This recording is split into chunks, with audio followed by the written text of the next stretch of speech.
Audio Jungle.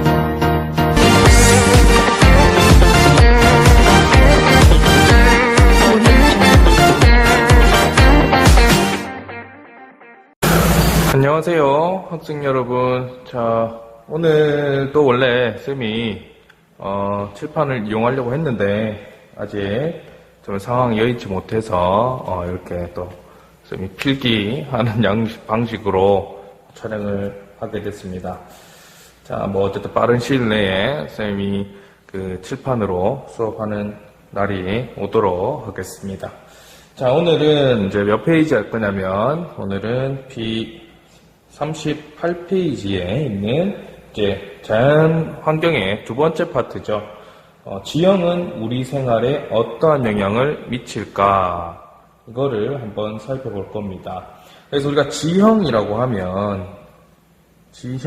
하면은 여러 가지 지형이 있는데 그 중에서 가장 대표적인 게 뭐 산지 지형, 그 다음에 평야 지형, 그리고 해안 지형으로 좀 축소를 할 수가 있을 것 같습니다. 그래서 오늘은 우리가 이 산지 지역과 평야 지역과 해안 지역에 대해서 좀 자세히 살펴보고요. 요거 이후에 나머지 좀 독특한 지형이 나타나는 지역들에 대해서 간단하게 살펴보는 시간을 가지도록 할 겁니다. 그래서 이러한 지형이 발달하면은 여기에서 우리 인간의 거주 공간과 생활 양식이 어떻게 또 다른 차이점이 있는가, 그런 것들을 우리가 한번 살펴보는 시간을 가지도록 하겠습니다. 자, 먼저 산지입니다. 첫 번째 산지. 자, 산지니까 당연히 생긴 모양이 어떻게 생겼습니까? 그렇죠. 이렇게 높은 산의 형태로 이루어져 있겠죠. 이게 이제 산지가 될 텐데. 자, 일단은 특징. 해발 고도가 뭐하다? 해발 고도가 높다라는 것이 특징이 되겠죠. 그리고 또 산은 경사가 어떻습니까? 경사가 또 급하다는 그 특징을 가지고 있고, 그 다음에 일반적으로는 토양 자체가 상당히 척박하다, 좋지 못하다는 얘기죠. 그렇기 때문에 평지가 거의 없죠. 그죠? 평지가 없다 보니까 당연히 농사도 짓기가 어려울 것입니다. 그죠? 농사 짓기가 어렵다. 그리고 또 교통이 불편하죠. 그러면 평지가 적고 교통이 불편하다라고 하는 거는 사람이 모이기에 좋을까요? 안 좋을까요? 그렇겠죠? 안 좋겠죠. 그죠? 그러다 보니까 사람이 모이지 않으니까 여기에는 도시도 성장하기 어렵고, 그 다음에 산업도 발달하기가 어렵더라. 그래서 도시와 산업시설 입지에 불리하다라고 볼 수가 있겠습니다. 그래서 그러면은 이런 산지 지형의 사람들은 어떻게 살고 있을까? 산에서 나는 것들을 채취해야 되겠죠. 그래서 임산물을 채취하고, 산에서 나는 나무나 나물이나 뭐 꽃이나 이런 것들을 이제 캐서 먹는 거죠. 그다음에 또 이런 곳에서는 또 지하 자원이 많이 매장이 되어 있을 겁니다. 그죠? 영상이 좀 흔들리겠네요. 좀 이해를 좀 해주세요. 자, 지하 자원을 개발을 해야 될 거고 하고, 그 다음에 또 주로 농사를 한다면, 그죠? 적은 평지에서도 할 수 있는 밭농사를 주로 하게 되더라. 그리고 또 가축을 이제 사육을 좀 할 수가 있겠죠. 그죠? 그런데 최근에는 과거에 이런 모습이었다면 최근에는 최근에는 관광 산업이 다시 좀 적을게요.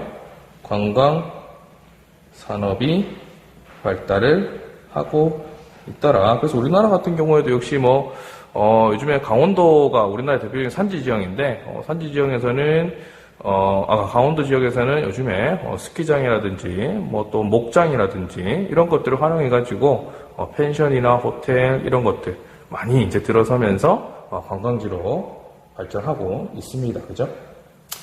자, 그 다음에 여기에 자, 산은 높지만 여기에 또 도시가 형성될 수는 있더라. 그래서 우리가 산에 있는 도시를 우리가 고산 도시라고 얘기를 하게 되는데, 이 고산 도시는 자, 어디에서 만들어지느냐? 산이 만들어지는 거는 맞는데, 자, 어디에? 적도 부근의 고산지대에 들어선 도시를 우리가 고산도시다라고 얘기를 합니다. 그러면 적도 부근에 왜 고산지대에서 이렇게 사람이 잘 모이고 도시가 발달하느냐? 자, 적도는 우리가 지난 시간에 배웠지만은 기후가 상당히 덥습니다. 그죠? 하지만 이렇게 해서 이 적도라면은 적도 이 지역에서는 해발 고도가 낮은 곳에는 열대기후가 나타나기 때문에 상당히 덥겠죠. 근데 고도가 높아지면 기온이 어떻게 됩니까? 기온이 떨어지더라는 거죠. 그죠? 자, 그렇기 때문에 이 산 중턱에서는 뭐가 나타나더라? 상충기후가 나타나더라는 거죠. 자, 상충기후란 연중 봄과 같은 서늘한 기후를 상충기후다라고 얘기를 합니다. 그러니까 밑에는 매우 더운 여름 날씨가 계속 나타나지만 위로 고도가 높아지니까 위에는 우리나라의 봄과 같은 그런 서늘한 기후가 나타난다는 거죠. 그죠? 그래서 이러한 곳에서는 사람이 많이 모이고, 이 상춘기후는 또 뭐라고 표현하느냐? 열대 고산 지역에서 나타나기 때문에 열대 고산기후다라고도 표현을 합니다. 우리 앞에 그 지도에 나와 있었는데 쌤이 다루지는 않았었죠. 그죠? 여기에서 나오기 때문에 그렇습니다. 제가 열대 고산 기후들이 적도 부근의 높은 산지 지역에서 나타나게 된다. 자, 그러면 이제 두 번째로 넘어가겠습니다. 두 번째.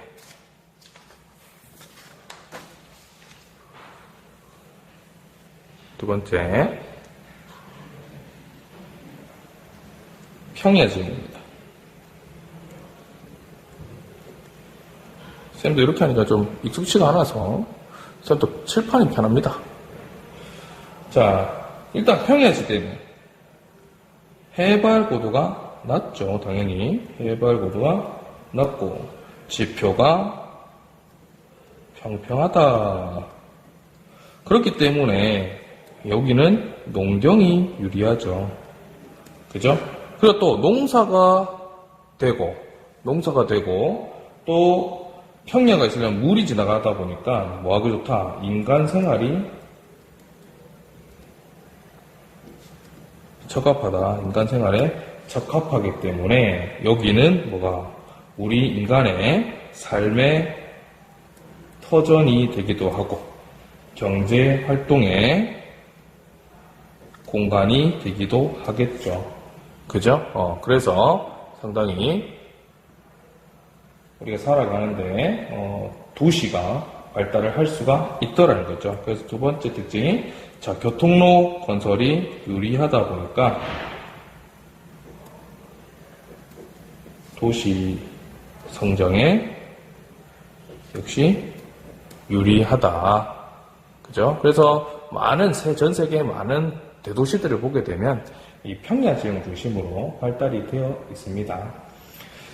그 다음에 세 번째, 세계 각 지역의 평야에서 다양한 형태의 농업이 발달을 하더라. 그래서 대표적으로 예를 들자면 아시아 지역 같은 경우에는 그렇죠, 벼농사가 발달하고, 그죠? 그 다음에 신대륙, 미국과 같은 이런 신대륙에서는 기업적 농목업이 발달하더라. 그리고 유럽 같은 경우에 구대륙이죠. 유럽 같은 경우에는 혼합 농업이 주로 이루어지더라는 거죠. 그죠? 그 평야 지역 같은 경우에는 이렇게 농사를 짓긴 하지만 조금 지역에 따라서 다르게 나타나는 것이 특징이 되겠습니다. 다음 세 번째, 해안지역입니다. 바닷가에 어떻게 사는 사람들이 어떻게 살까? 자, 첫 번째, 일단은 해안이라고 하는 거는 바다와 육지의 그 경계면이 있죠. 그죠? 그렇다 보니까 뭐에 이르더라?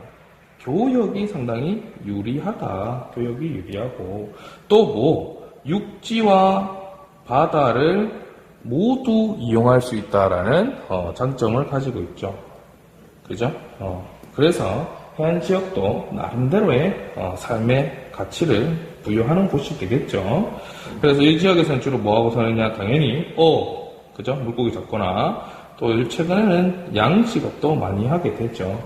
그죠? 그리고 또 해안가에 비교적 이렇게 평평한 부분이 이제 조성되어 있는, 즉 평야 지역 같은 경우에 해안가에 있는 평야 지역에서는 이제 농업을 하기도 합니다. 물론 우리 좀 전에 위에서 얘기했던 그 평야 지역만큼 면적이 넓게 나타나진 않지만 좁은 지역에서라도 농업이 나타날 수 있고, 또 여기도 최근 들어서는 관광산업, 요즘에는 조망권이 워낙 중요해지다 보니까 그죠? 관광산업도 주로 이루어지고 있더라. 요즘에 요트 타는 사람, 서핑하는 사람, 그죠? 바나나 보트 타러 가고 해수욕 하러 가고 이런 것들 전부 다 관광산업에 해당이 되는 거죠.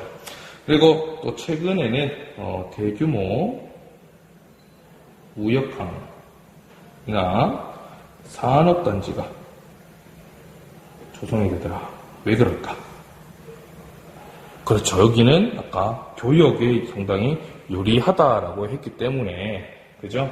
이러한 이점을 살려가지고 중국의 상하이나 그 다음에 네덜란드의 로테르담이나 그 다음에 영국의